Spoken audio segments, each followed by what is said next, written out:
नमस्कार दोस्तों, मैं हूं सचिन और आप सुन रहे हैं हॉरर कहानी। तो चलिए बढ़ते हैं इस कहानी की ओर। आज मैं आपके लिए एक बहुत ही खतरनाक कहानी लेकर आया हूं। कहानी बहुत ही डरावनी है, इसलिए आप लोग वीडियो को अंत तक जरूर देखें। दोस्तों, अगर आपके पास कोई डरावनी सच्ची कहानी है तो आप मुझे इंस्टाग्राम पर अपनी कहानी भेज सकते हैं। कहानी शुरू करने से पहले आप लोगों से एक छोटा सा अनुरोध है। अगर चैनल पर नए हैं तो वीडियो को लाइक और चैनल को सब्सक्राइब कर लीजिए और कमेंट में हमें जरूर बताना कि हमारी कहानी आपको कैसी लगी, और यह भी बताना कि आप किस शहर से वीडियो देख रहे हैं। तो चलिए दोस्तों, बिना किसी देरी के कहानी को शुरू करते हैं। वह रात बेहद ठंडी थी। यह सर्दियों का मौसम था और गांव के बाहर एक विशेष उत्सव मनाया जा रहा था। गांव में बाउल गीत का एक प्रसिद्ध मेला था, जहां लोग दूर दूर से इकट्ठा होते थे। जैसे जैसे रात गहराती गई, मेले की भीड़ और बढ़ती गई। उस समय मैं किशोरावस्था में था और जब भी गांव के आसपास कोई मेला या उत्सव होता तो मैं दोस्तों के साथ वहां भागता था, चाहे घर वाले मना करें या नहीं। मैं चुपके से घर से निकलकर मेले में पहुंच जाता था। शाम का समय था। मैं खेलकर घर लौटा और मुंह हाथ धोकर दिए की रोशनी में पढ़ने बैठा। मेरा कमरा एक खिड़की के पास था, जिससे बाहर का नजारा दिखता था। खिड़की से चांदनी रात की रोशनी अंदर आ रही थी। मैंने खिड़की से देखा कि दूर चाचा के घर की छत दिखाई दे रही थी। हमारे घर के पास एक बड़ा पेड़ था जो साल भर फल देता था। उस समय मैं 9वीं कक्षा में पढ़ता था और अपनी पढ़ाई में मन लगाए हुए था। तभी मैंने खिड़की की ओर देखा तो देखा कि एक लंबा हाथ मेरी ओर इशारा कर रहा था।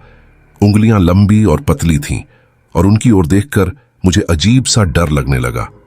मैंने आवाज नहीं की, लेकिन डर के मारे बिस्तर से कूदकर दरवाजे के पास छिप गया। ध्यान से देखने पर मुझे एहसास हुआ कि वह हाथ हमारे पड़ोसी का बेटा रघु का था। मैंने राहत की सांस ली। रघु को झिड़क कर कहा, क्या हाथ तोड़ने का इरादा है? चल, बाउल गीत सुनने नहीं जाएगा? रघु ने हंसते हुए कहा, तू क्या पढ़ाई करता रहेगा? सब लोग स्कूल के पीछे तेरा इंतजार कर रहे हैं, जल्दी आना। मैं पढ़ाई छोड़कर अपने दोस्तों से मिलने निकल पड़ा। शॉर्टकट से चाचा के आंगन से गुजरते हुए मैंने देखा कि उनकी छत पर कोई सफेद चादर ओढ़कर बैठा है। निस्तब्ध रात और घनी धुंध ने माहौल को और भी भयानक बना दिया था।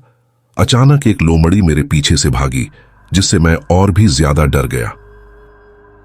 चाचा के घर के पीछे इमली के पेड़ से एक बड़ा उल्लू उड़कर उस सफेद चादर वाले से जा टकराया और मैं वहां से भाग खड़ा हुआ। आखिरकार मैं दोस्तों के पास स्कूल के पीछे रसोई के पास पहुंचा। वे सब मुझे देखकर हैरान थे। मैंने उन्हें सारी बात बताई, लेकिन चाचा का बेटा सिमुल हंस पड़ा। उसने कहा, अरे तू तो बेवकूफ निकला। हमारे छत पर एक बड़ा कद्दू था, शायद किसी उल्लू ने उस पर हमला किया होगा। मुझे अपनी गलती पर हंसी आ गई। उस रात हम बाउल गीत सुनने गए, जहां भीड़ बहुत ज्यादा थी।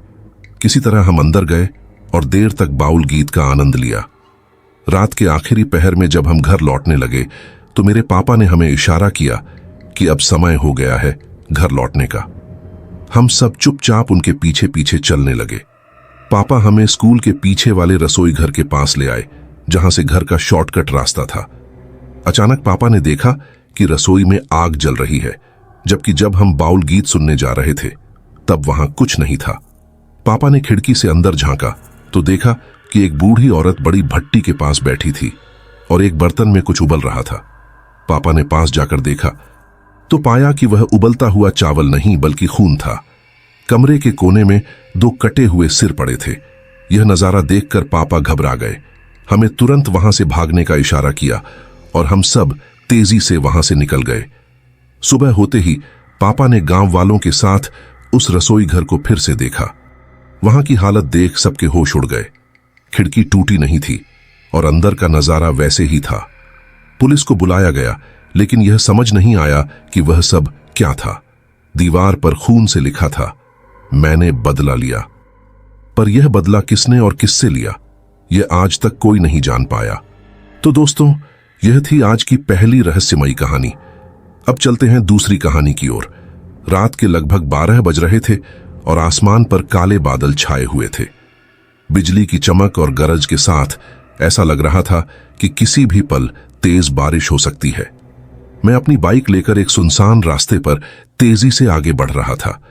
उस रास्ते पर मेरे अलावा और कोई नजर नहीं आ रहा था, और इस मौसम में इतनी रात गए कोई बाहर क्यों निकलेगा। कुछ समय पहले मेरे दोस्त का फोन आया था।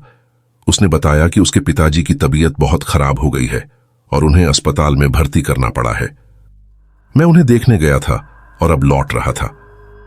उनके दिल का दौरा पड़ा था, लेकिन किस्मत से वे सुरक्षित थे। हालांकि मौसम में ठंड नहीं थी, लेकिन नमी इतनी थी कि हल्की ठंड महसूस हो रही थी।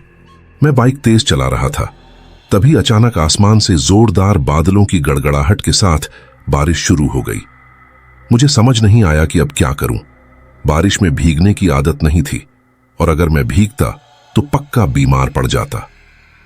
अचानक मेरी नजर एक बंद दुकान के बाहर बने शेड पर पड़ी। मैंने सोचा जब तक बारिश रुकती नहीं, क्यों ना उस शेड के नीचे खड़ा हो जाऊं। मैंने बाइक को दुकान की शटर के सामने रोका और शेड के नीचे खुद को समेटकर खड़ा हो गया। बारिश इतनी जोर से हो रही थी कि लगता नहीं था जल्दी रुक जाएगी।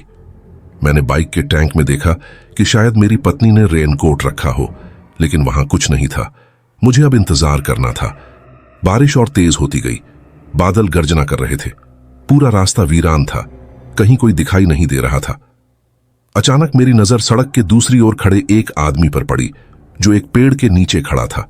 मैं जानता था कि ऐसे मौसम में पेड़ के नीचे खड़ा होना सुरक्षित नहीं होता।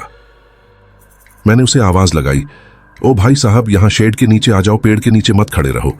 लेकिन वो आदमी जैसे मेरी बात अनसुनी कर गया और वहीं पेड़ के नीचे खड़ा रहा। तभी अचानक से बिजली चमकी और वो सीधे उस आदमी पर गिरी। मैं डर के मारे सिहर उठा। वो आदमी एकदम से जमीन पर गिर गया। मैं भागता हुआ उसके पास गया और उसे उठाने की कोशिश की। जैसे ही मैंने उसका चेहरा अपनी ओर किया, वह अचानक उठ बैठा और मेरा गला पकड़ लिया। उसकी शक्ल देखकर मेरे रोंगटे खड़े हो गए। उसका पूरा चेहरा जला हुआ था और बाल जगह जगह से जले हुए थे। उसकी लाल आंखें मुझे गुस्से से घूर रही थीं। मैं कुछ समझ नहीं पा रहा था। अभी तो इसके ऊपर बिजली गिरी थी, फिर ये कैसे सही सलामत खड़ा है। तभी मुझे महसूस हुआ कि उसकी आंखें बिल्कुल लाल बत्ती की तरह चमक रही थीं।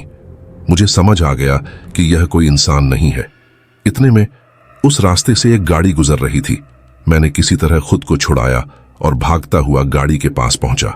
मैंने उन्हें पूरी घटना बताई और उस आदमी की ओर इशारा किया, लेकिन वहां अब कोई नहीं था। मैं समझ गया कि यहां कुछ अजीब हो रहा था। मैंने तुरंत अपनी बाइक उठाई और बारिश में भीगते हुए तेजी से घर की ओर निकल गया। आज तक मुझे नहीं समझ आया कि वो आदमी कौन था और उसके साथ क्या हुआ था। तो दोस्तों, यह थी आज की कहानी।